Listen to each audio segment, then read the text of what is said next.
If you are someone who has a full-time job and a side hustle and a family and a house and all of those things, you might think that it is impossible for you to get any sort of like self-care time in. But that's not quite true. So if you are, doing all of those things, then it is extra important that you are also taking care of yourself and taking care of your mind and just all of those things. So in this video, we're going to talk about a couple of different ways that you can prioritize self-care this year in particular. So in this video, we're going to talk about a couple of ways that you can prioritize self-care. These are not going to be like huge, crazy, monumental things. They're very simple, and they're all things that I am working on this year, and you can start at any time. So that was point number one. Point number two before we get started is that in this video, we are not going to talk about self-care in like the, I don't even know what to call it, fluffy way. Let's call it fluffy. In the fluffy way. I take a very practical approach to self-care, as I do most things in life, and I try to be intentional with it, but really working on things that are actually going to help.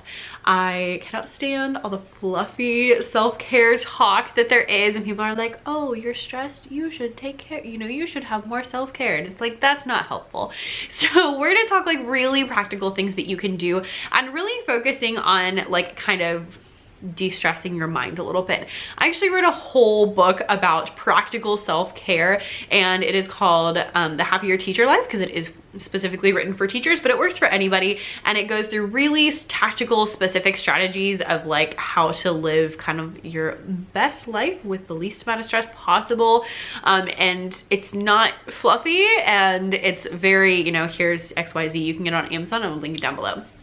Now, number three, before we get started, is you should know that these are really centered towards what I'm working on myself. And personally, what I'm working on is my workaholic tendencies, because I love working, and left to my own devices, I would be on my laptop like morning till night. I would. I love my business. I also love teaching, but I love my business. I love working on it, and I would do that happily. But what I found is when I do that, I tend to start feeling really stressed, because then I let other things slide and just different things like that. So in these, you'll notice that I'm really trying to like kind of prioritizing myself over the business and trying to kind of get a better sense of balance there. So if you are not someone who is, like wants to work all the time, then you may not relate, but hopefully this will be helpful anyway. Anyway, let's get started. So number one is implementing a quiet time. Now, quiet time may make you think of like, pre-K kids and having quiet time, but legit, like, I mean actual quiet time. And specifically what I mean is that during lunch, I have been taking 15 minutes of my lunch break. So I have like 30 minutes of a lunch break, and so I've been taking 15 minutes and literally having quiet time. Like literally it's quiet for 15 minutes. I sit in my room by myself and I eat my food, and I don't listen to videos, I don't watch stuff on Instagram, I don't hop up on YouTube, I'm not reading anything, I'm not checking my emails, I'm not working any of those things. I'm sitting in the quiet and just enjoying my lunch. And it's a very simple thing, but it's made a really big difference, just kind of in like giving my mind a break, because I tend to be someone who's like, I gotta go, gotta do this, and gotta do this, and gotta do this, and gotta do this. And having that 15 minutes of like, I don't have to do anything, and I'm not going to do anything, is really nice to just like have a little bit of a breather, have a little bit of a stress. I teach elementary music, so like my day is loud. So having the quiet is also really helpful, because I, get a little break from the noise, and it's really helpful. I chose to do 15 minutes because 30 seemed like a lot. I'm not really into like meditation. If you are, you could totally do that, but it's not really my jam. And so I've been, just taking to sitting in the quiet, and it's been great. I'm only doing 15 minutes because it feels like a really doable amount that I can stick to and I can enjoy, and I can do that every day, because some days I do need to spend some of my lunchtime working or other things. I've actually been practicing piano during lunch, which we'll circle back to, but all of that to say, 15 minutes of legit quiet time during lunch has been really helpful. You may not want it during lunch, but anytime during your day is going to make a really big difference. It's just like a nice mental and physical break. Number 2 is something that I always do, and that is the weekly reflection. So if you've followed me for a while, you may know that I am obsessed with my Full Focus planner. And my Full Focus planner, I will link it down below. It is a planner. I'll grab here. Let's grab. I was not kidding when I said obsessed. Most of my pages are like full. But one thing I love about the Full Focus planner is that every week they have a weekly preview is what they call it. But basically it is a moment where you sit down and you walk through last week. And so it asks you some questions like, what were your biggest wins? Did you get through all the things you wanted to get through? What worked? What didn't work? What are you going to change next week? It has you go through and figure out, you know, like what's going to coming up this week, and then set some goals for next week and like some self-care stuff that seems a little bit fluffy, so I don't usually do it. But having that few minutes every week where I sit down and I think really practically of like what is working and what is not working makes a huge difference, because a lot of times our problems are when we start doing something or we stop doing something and we just don't fix it, and we let it keep going and we keep going, and the longer it goes the worse it gets and the worse it feels. And a lot of that can be helped if you just sit down and think, I don't want to do this, let's find a better solution, and then you make it happen. And having those weekly check-ins really allow me to have that time. Typically I'll go through those questions and then I will go through the week and I'll go ahead and write down everything I know I need to do. So like I'll write down all the workouts that I know I'm gonna do. I'll write down if I know like my husband's gonna be gone one night for dinner, I'll sometimes write down what I'm gonna have for dinner each night. I don't always do that. What I'm gonna work on in my business and all of that jazz in my planner. And that way I have a good sense of what's coming up and I know what was working, wasn't working, and how I can adjust going forward. And it just gives you a moment to like really check in and make things happen.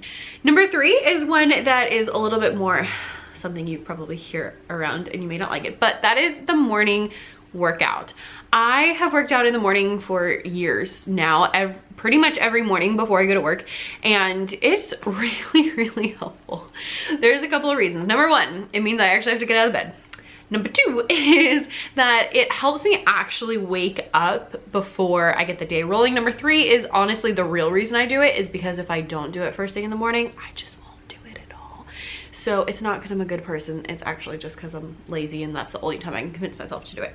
But what I love about this is having time first thing in the morning where I'm not really using my brain so much. I don't know, that might sound horrible now that I say it out loud, but you know, you're like working your body and you're not sitting on the computer typing, you're not, you know, trying to figure out, we're trying to plan any of that stuff. Like I don't think about anything specific. I'm not thinking about future things. The only thing I'm thinking about is that kettlebell and trying to not drop it, because that's happened a few times. And it's like really early in the morning, my husband's still asleep, and then I feel really bad and my dogs freak out and just whole thing.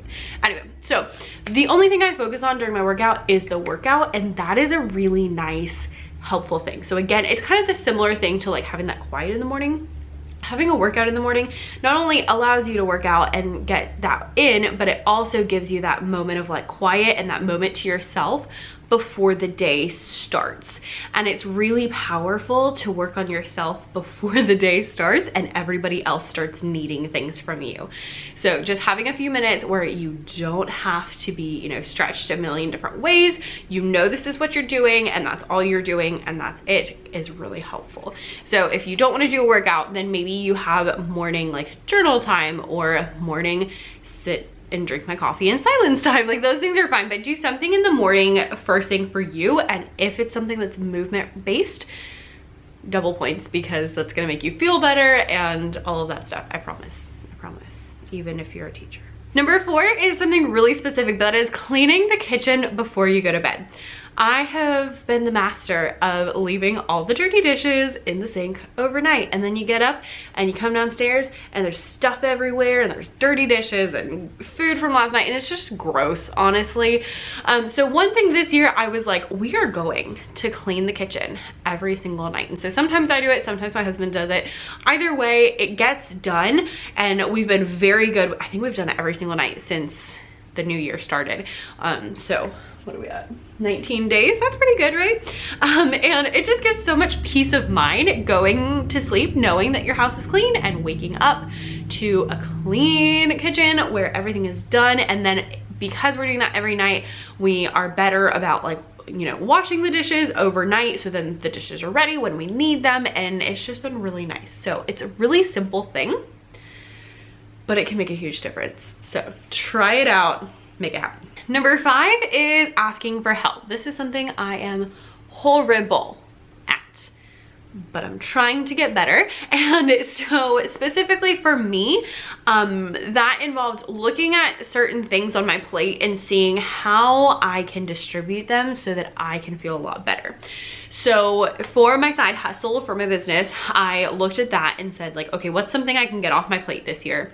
And so for me, that I would like to actually hire a video editor later on this year. I'm not gonna do it right now because honestly, it just seems really stressful. And so I'm like, let's wait until summer and then I can give it a little more time and thought and effort. But having like one thing taken off my plate, I think is gonna make a huge difference.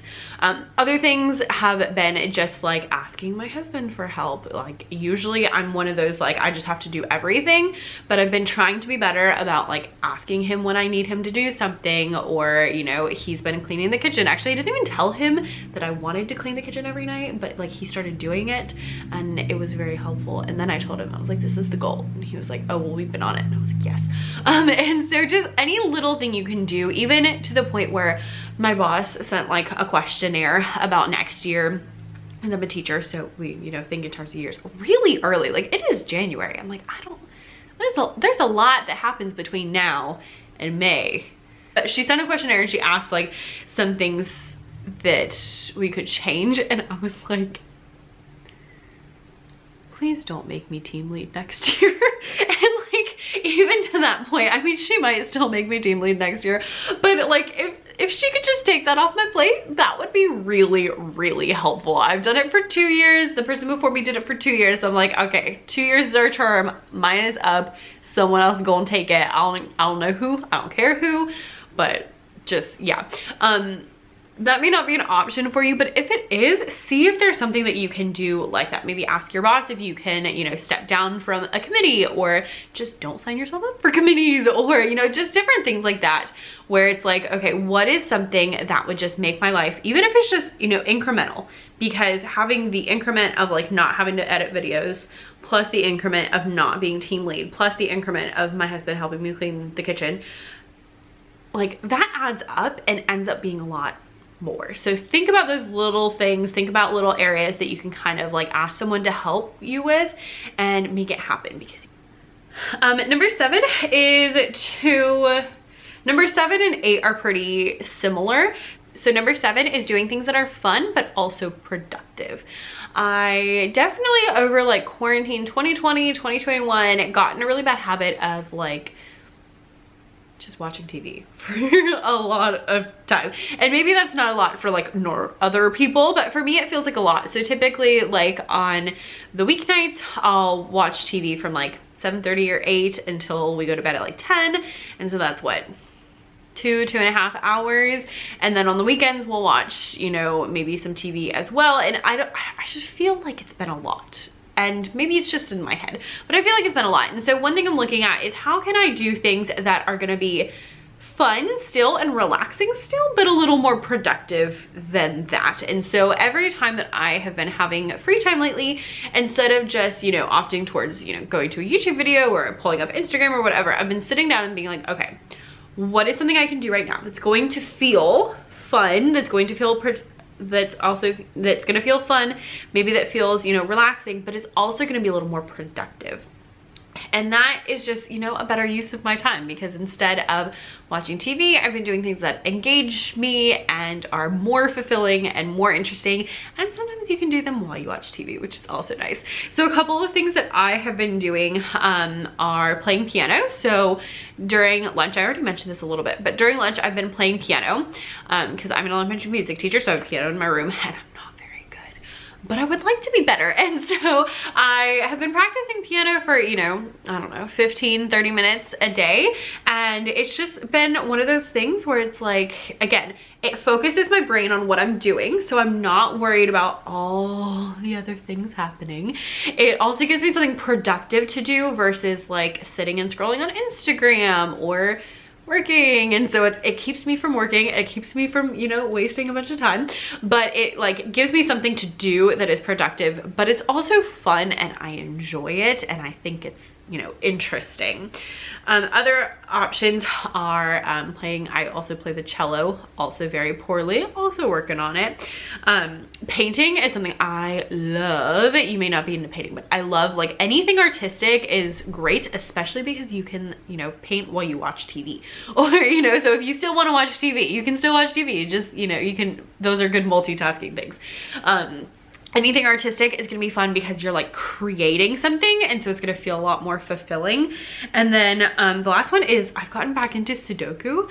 My family used to be like obsessed with Sudoku, and I haven't done it in forever. If you are not familiar, it's like a Japanese number puzzle game.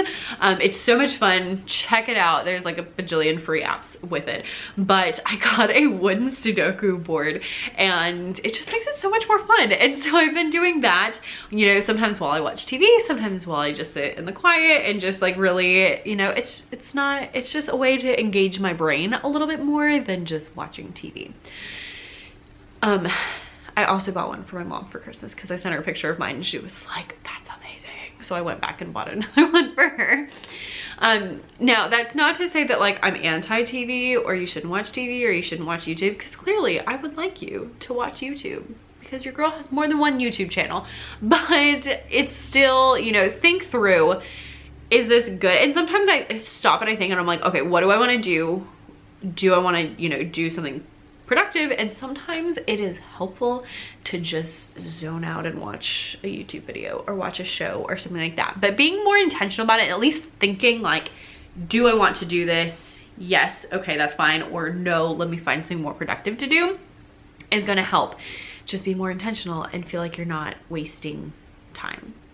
So try it. Number 7, I think I said 7 last time. This is number 7. Number 7, and the last one is very much a mental thing, but this is deciding what is worth stressing over. So I really picked this because most of you that are watching this video have a full-time job and a side hustle and all of the things, and when you have all the things, sometimes you feel like they're all at the same priority level, but they're really not. Some things are more important than other things. And so deciding what is worth stressing about and what is not worth stressing about ahead of time will help you to kind of regulate your mind and figure out, you know, what you should do. So for me, I was doing this actually in my business because I have multiple portions of my business. And so I looked through and I was like, okay, what am I considering like a business and what am I considering more of like a hobby? So like, for example, this YouTube channel, I love you. Thank you for being here. I appreciate you. Hit the subscribe button because I love you.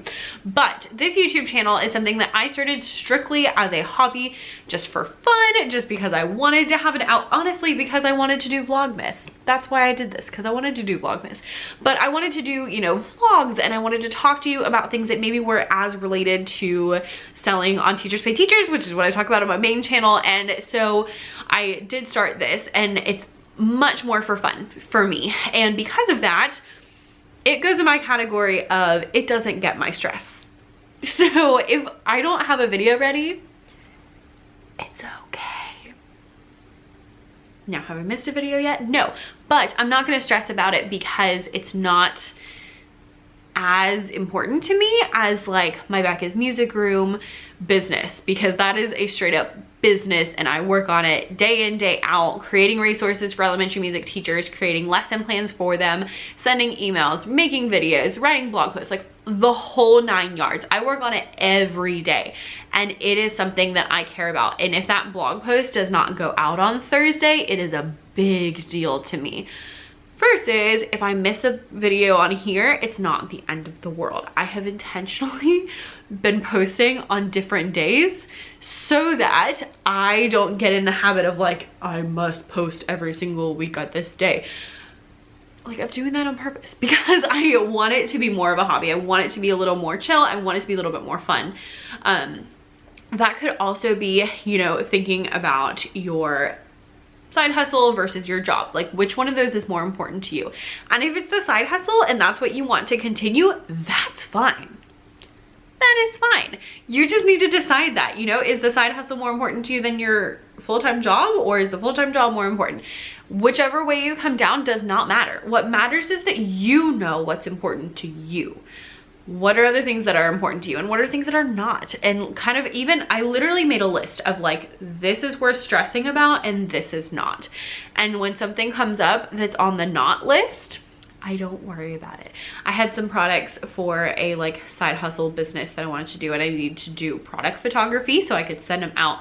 And I also had some for my Becca's Music Room. So I did my Becca's Music Room stuff first, and then I did the other things, and I did not finish, and I didn't get through half of them, and so I didn't get to post them, and that would normally stress me out. But because I know that it's strictly a side hustle, it's just for fun, it's okay if I pick it up and put it down, it doesn't stress me out as much. So just having your priorities straight and knowing where you stand with everything is going to mentally help you to stress less and have better, like, literal self-care, actual self-care, practical self-care. So I would love to know how you're incorporating more self-care this year, like actual tactical, practical ways that you are doing that. Let me know those things down in the comments, because I might need to steal some, because, you know, I told you, your girl's a workaholic. I know that about myself and I'm working on it, and we're taking baby steps.